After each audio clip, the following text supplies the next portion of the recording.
नमस्ते दोस्तों। अभी गुरुवार को संसद में वक्फ संशोधन विधेयक जो है इसे पेश किया गया है।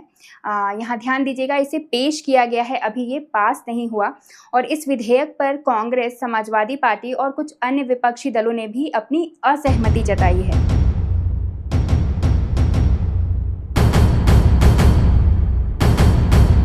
इसे अल्पसंख्यक कल्याण मंत्री ने पेश किया है और सरकार का कहना है कि इस विधेयक के पास हो जाने के बाद वक्फ की जो संपत्ति है उसके मेंटेनेंस में, उसके संचालन में पारदर्शिता आएगी। लेकिन विपक्ष का ये कहना है कि ऐसा कुछ भी नहीं होने वाला। इस विधेयक के पास होने से देश के मुसलमानों के खिलाफ एक तरह का अत्याचार होगा। जो लोग अपने आप को हिंदू कहते हैं वो 24 घंटा हिंसा हिंसा हिंसा, नफरत नफरत नफरत, असत्य सत्य असत्य।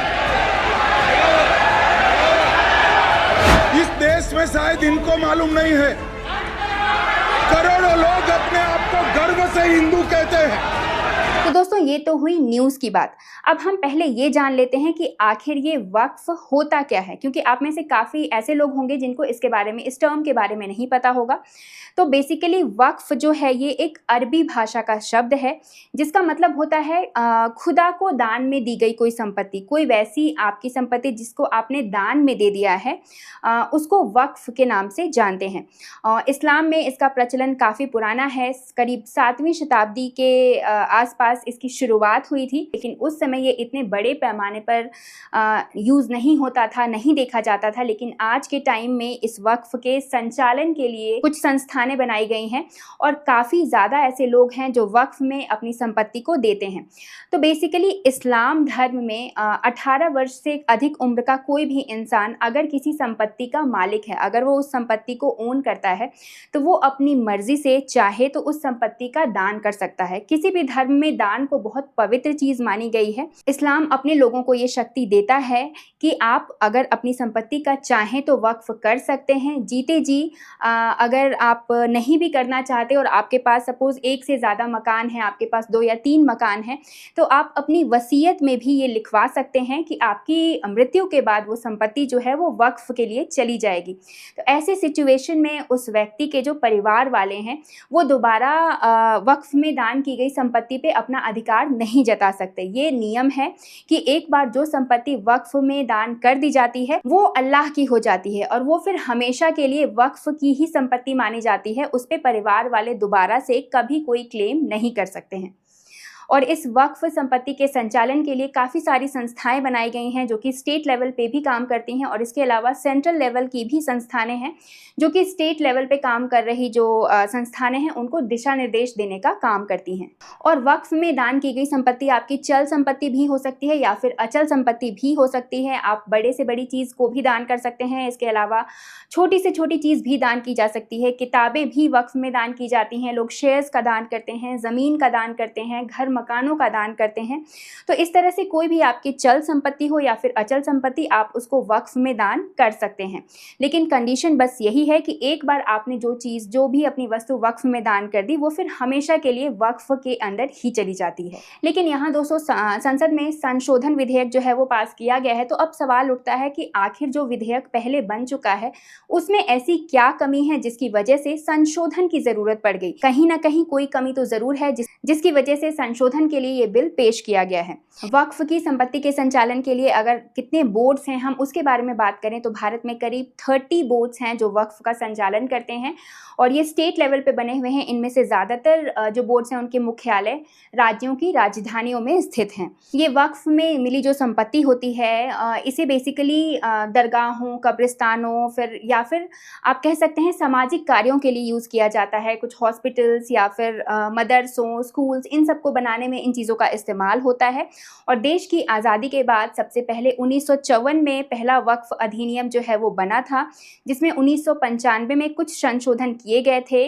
वक्फ बोर्ड की जो पावर्स हैं उनको बढ़ाई गई थी और इसके बाद 2013 में भी इसमें कुछ संशोधन किए गए थे और जिसके बाद अभी करीब 10-11 साल के बाद एक और जो ये बिल है ये पेश किया गया है जिसमें कुछ और संशोधन करने की मांग की गई है। 2013 की वक्फ बिल में जो संशोधन किया गया उसके हिसाब से वक्फ में सर्वे कमिश्नर जो हैं उनको नियुक्त किया गया था और ये सर्वे कमिश्नर्स जो हैं वो वक्फ में मिलने वाली संपत्ति जो भी है उसका लेन देन कहाँ हो रहा है, वो कहाँ यूज़ हो रही है, इन सब चीज़ों का का लेखा जोखा देखते थे।